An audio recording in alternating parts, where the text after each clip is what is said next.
ఓం నమో వెంకటేశాయ. తిరుమల స్వామివారిని దర్శించుకున్నామండి. దర్శనం చాలా అద్భుతంగా జరిగింది.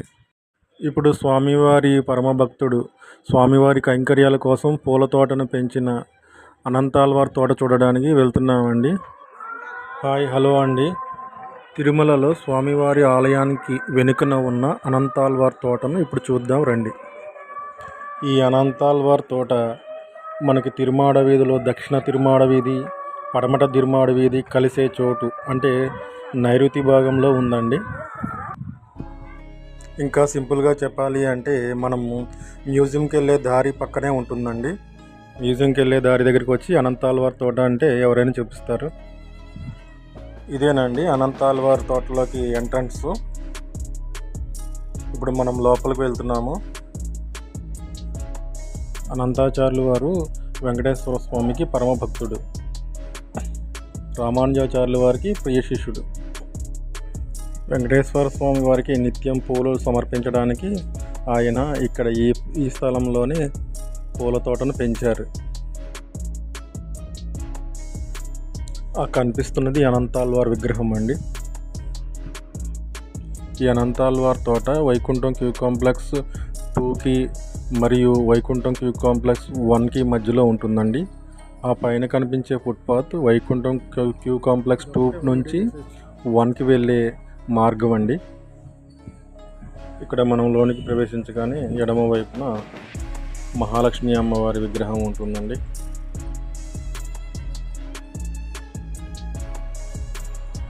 ఎదురుగా కనిపిస్తున్న ఫుట్పాత్ బ్రిడ్జ్ కింద నుంచి అనంతాల్వార్ తోటలోకి వెళ్ళాలండి.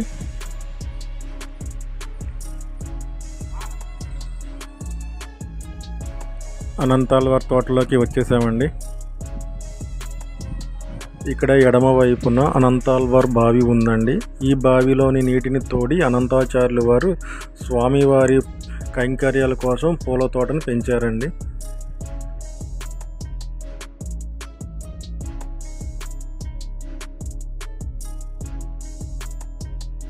అనంతాచార్యులు వారు తన గురువైనటువంటి రామానుజాచార్యుల వారి ఆజ్ఞ మేరకు ఇక్కడ స్వామివారి కైంకర్యాల కోసం పూల తోటను పెంచడానికి తన జీవితం మొత్తం అంకితం చేశారు.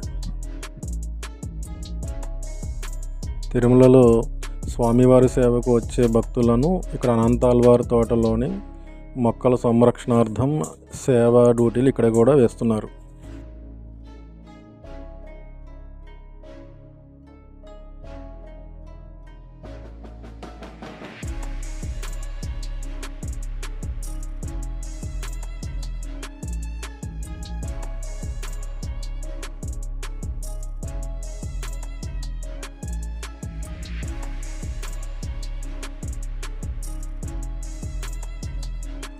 ఇదేనండి అనంతాచార్యులు వారి బృందావనం.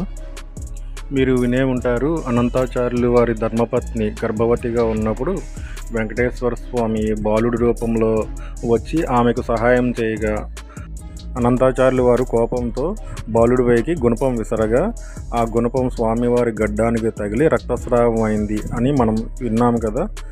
ఈయనేనండి. ఈయన బృందావనమే నేడు తిరుమలలో అనంతాల్వార్ తోటగా పిలువబడుతుంది.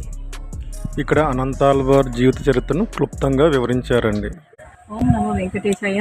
మనం స్వామివారి అనంతాల్వార్ తోట యొక్క స్థల పురాణం గురించి తెలుసుకుందామండి. చిరుపురుత్తూర్ అగ్రహారము అనంతాల్వారి కళ్యాణ మహోత్సవ దృశ్యము. ఇది అనంతాల్వార్ తోటలో ఉన్నాము, అందుకని మనం ఆ స్థల పురాణం గురించి తెలుసుకుందాం. తిరునారాయణపురము దర్శించుట. తిరునారాయణపురం అనేవారు అప్పట్లో రామానుజులను ఆశ్రయించుట. ఆరుళ్ళ పెరుమాళ్ పెరంబూరు ఆశ్రయించినట్లు చేయుట. పంచ సంస్కారము చేసి ఉడయవల్ల శ్రీ పాదములే శరణాగతి అని వారికి బోధించుట. రామానుజాచార్య వారు బోధించారు. రామానుజుల వారిలో మగబిడ్డ నీవే అని అనంతాల్వారిని పొగిడి కౌగిలించుకొని సంతసించుట. తర్వాత తిరుమలలో నందనవన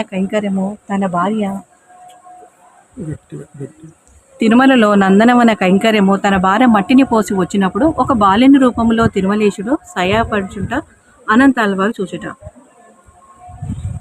ఆ బాలకుని తరిమి గడ్డపారతో కొట్టుట, స్వామి నోటి నుండి నెత్తురు కారక పచ్చకర్పూరం అద్దుట.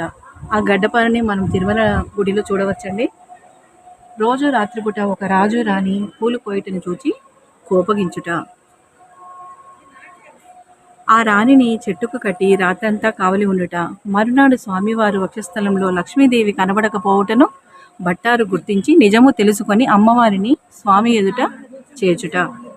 పూలమాల కడుతుండగా తిరుమలేశుడు వారిని తోడుకోలుకొని రమ్మనగా వెళ్ళగా ఆచార్యుడు నియమించిన కైంకర్యంలో తాను నిమగ్నమై ఉండుట. పిదప స్వామితో ఆచార్యుడు ఆశించిన కైంకర్యము తర్వాతనే రానగును అనుట. తిరుమల వచ్చిన బ్రాహ్మణోత్తులను స్వామివారు అనంతాల్వన్నకు శిష్యుడిగా వచ్చి చిత్రాన్నము సమర్పించుట. ఆచార్యుని తనియింపజేయగా 2 తనియలతో ఒక తనయుని రామానుజ సంబంధముగా కూర్చి చెప్పుట. తిరుమల ఎక్కెనని పలికిన రామానుజులను ఎక్కుడని వేడుకొనుట. తన వియోగమును భరించలేని అనంతాల్వర్ణకి తన వంటి విగ్రహమును కోగలించి ఇచ్చుట. రామానుజాచార్యుల వారు పరమపదించిన తర్వాత స్వామివారి అనుమతితో శ్రీ రామానుజులకు సన్నిధి కట్టుట. అనంతాల్వార్లు పరమపదించగా వారు తిరుమల నందనవనమునే శయనింప చేయబడిరి. ఆ చోట ఒక పొగడ చెట్టుగా నెలకొని ఇంకా వారు సేవ చేస్తూనే ఉన్నారు. ఆ పొగడ చెట్టును కూడా మనం ఇప్పుడు దర్శించుకుందామండి. ఇది అనంతాల్వారి యొక్క పొగడ చెట్టు. ఇది బృందావనంగా భావిస్తారు. అనంతాల్వారి తోటలోని అనంతాల్వారి బృందావనం ఇది. ఇది పొగడ చెట్టుని మనం ఇప్పుడు చూస్తున్నాం. ఓం నమో వెంకటేశాయ. ఇప్పుడు రామానుజాచార్యులు వారి పుష్కరిణి చూద్దాం రండి.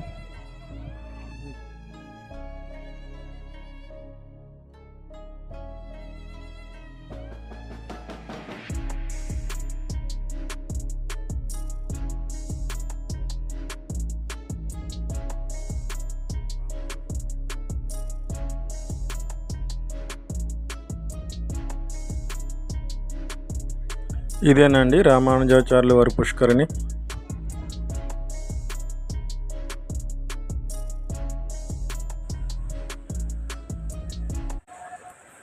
ఓం నమో వెంకటేశయ్య. అనంతాల్వారి యొక్క భక్తిని మెచ్చి రామానుజ విగ్రహాన్ని ఏదైతే స్వామివారు ఇచ్చారో ఆ రామానుజాచార్యుని ఇక్కడ ప్రతిష్ఠించడం జరిగిందండి. ఇప్పుడు మనం ముందుకు వెళ్ళి స్వామివారిని దర్శనం చేసుకుందాం.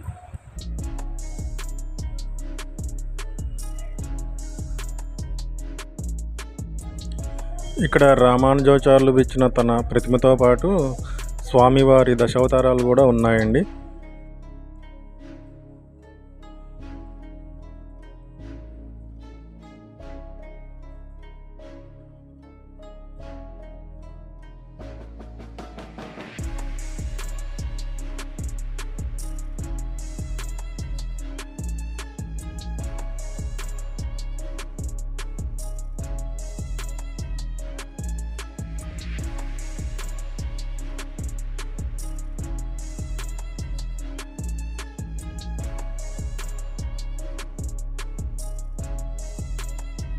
రామానుజాచార్యులు వారు కౌగిలించుకొని ఇచ్చిన తన ప్రతిమను అనంతాచార్యులు వారు ఇక్కడే పెట్టి పూజించారండి.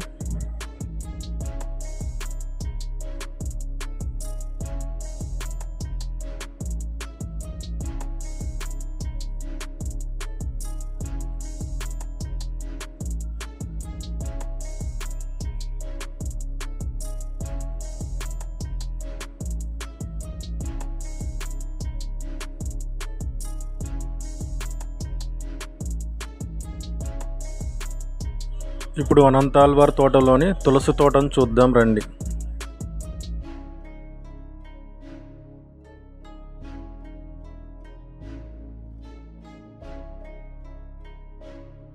స్వామివారి దీక్ష తీసుకున్న భక్తులు పవిత్రంగా భక్తి శ్రద్ధలతో ఆ దీక్షను పూర్తి చేసుకొని వారు స్వామివారిని దర్శించుకొని వారు వచ్చేటప్పుడు వారి వెంట ఒక తులసి మొక్కను తీసుకొచ్చి ఇక్కడ పవిత్రంగా భక్తి శ్రద్ధలతో తులసి మొక్కను ఈ తులసి తోటలో నాటుతారండి. స్వామివారి పూజా కైంకర్యాలలో వినియోగింపబడాలని కోరుకుంటారండి. ఇక్కడ ఈ అనంతాల్వారి తోట, తులసి తోట ఇక్కడ తిరుగుతున్నంతసేపు మనసుకు చాలా ప్రశాంతంగా ఆహ్లాదకరంగా ఉందండి. తెలియని ఏదో ఆనందం మనసంతా నిండిపోయిందండి. ఆ ఆనందంలో ఇక్కడ సమయం చాలా గడిచిపోయింది. ఓం నమో భగవతే వాసుదేవాయ. ఓం నమో నారాయణాయ. ఓం నమో వెంకటేశాయ. గోవింద గోవింద. ఇవేనండి అనంతాల్వార్ తోటలోని విశేషాలు. మీలో చాలామంది తిరుమల వచ్చే ఉంటారు. తిరుమల వచ్చి అనంతాల్వార్ తోటను దర్శించిన వాళ్ళు ఈసారి తప్పక అనంతాల్వార్ తోటని దర్శించండి. ఈ వీడియో మీకు నచ్చినట్లయితే తప్పకుండా స్వామివారి భక్తులకు షేర్ చేయడం మర్చిపోకండి. ఓం నమో వెంకటేశాయ.